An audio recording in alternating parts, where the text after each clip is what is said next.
Unbeknownst to most RPG fans at the time, 1997 saw the release of another Final Fantasy game called Final Fantasy Tactics.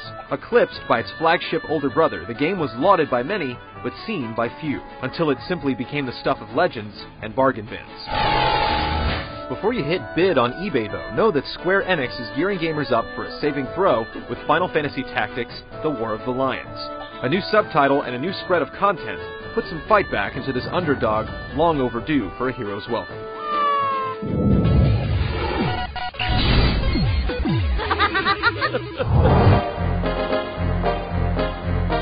In this page of Final Fantasy history, players unravel the untold tale of Ramza Beowulf and his involvement in the War of the Lions, a dispute between two dissident factions incited by a race to the crown following the king's death.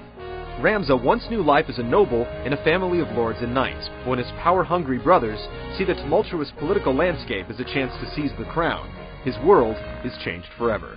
As the story unfolds, power-hungry siblings become the least of his worries, as a secret plot of demons, saints, and the mystical power of 12 Zodiac Stones surface before the youth's eyes.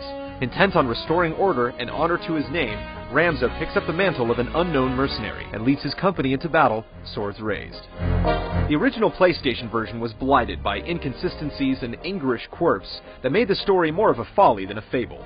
Tossing the original's lines out the window, Square Enix's localization team went to work on an all-new translation, borrowing style cues from games like Final Fantasy XII and Vagrant Story, resulting in a script with a decidedly Shakespearean flair.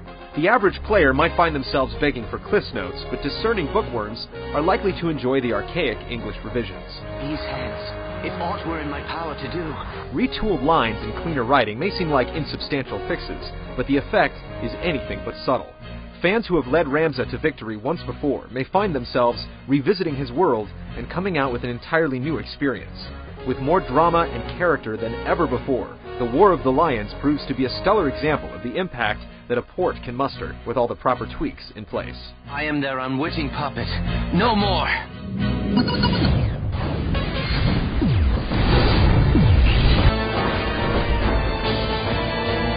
Ditching the ubiquitous free-roaming aspect of other Final Fantasy games, War of the Lions has players leading Ramza and his band of rogues across an overworld map pocked with waypoints leading the way to various cities and locales.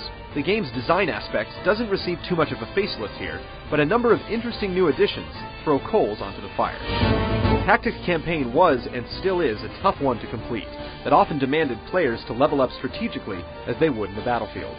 The difference is this time that maxing out your characters won't be just for bragging rights. The long-yearned, finally realized multiplayer mode is ready and present, allowing for both co-op mission objective and head-to-head based engagements. The absence of true online connectivity is disappointing, but the local multiplayer is still a more than welcome addition with a number of enticing features.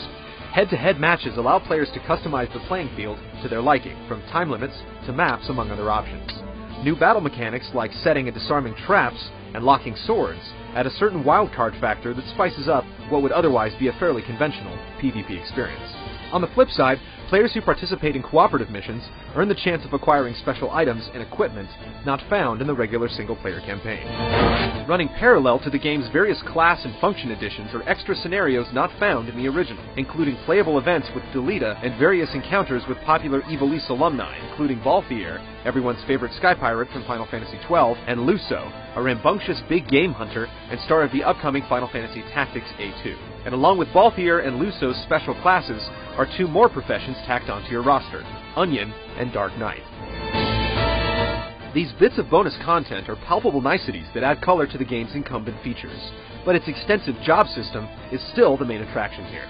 Combining the best of its Final Fantasy pedigree's professions and the tactic-laden mechanics of the Ogre Battle series, War of the Lions grants players the power to piece together their own virtual militias with a diverse set of options, abilities, and equipment.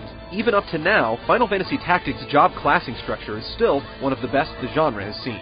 A feature-rich and flexible system matched only by its equally complex battle engine.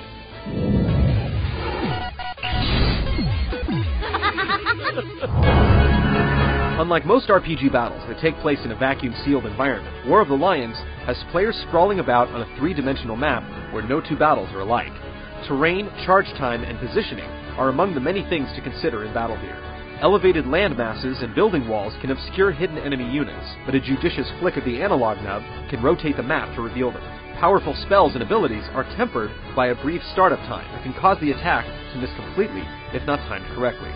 Even where your character is standing in relation to the enemy plays into the equation as well. A brief glance at the list of factors affecting combat can be staggering, but after a couple of battles, the essentials sink in. And for a tactical RPG, War of the Lions is actually relatively straightforward. Once you start to understand the method behind the madness, scuffles play out like clockwork, where every unit placement can mean the difference between victory and defeat. The game's vicious AI is often crafty and unrelenting. Enemies will surround you, run away, and gang up on the weakest link in your party. And just when you think you've come up with a viable strategy, varying mission conditions like protecting an escort or being separated from your crew shift your priorities a bit and keep the rules of engagement ever-changing.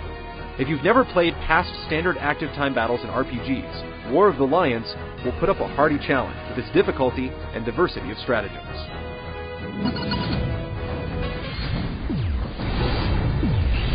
As a port, War of the Lions still bears the same PlayStation-era graphics that it originally shipped with in 1997.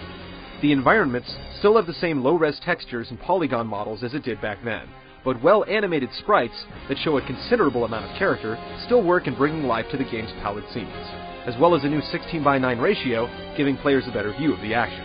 In place of a total graphical upheaval, War of the Lions stages the game's most iconic scenes in all-new cel-shaded animated cutscenes, in a near-rotoscoped look that does character designer Akihiko Yoshida's art style justice. In addition, these scenes feature English voice acting exclusive to the US and European versions. That's on par with what you've heard in Final Fantasy XII. What then is your end in all of this, Delita? Slowdown in battle during spells and abilities plagued the original version, and unfortunately, things don't change much here on the PSP. The amount of slowdown varies from forgivable to irksome, and although it's certainly not game-breaking in any sense of the word, it remains as one untouched aspect of the game that hasn't seen an improvement this time around. Final Fantasy Tactics: The War of the Lions is a rare breed.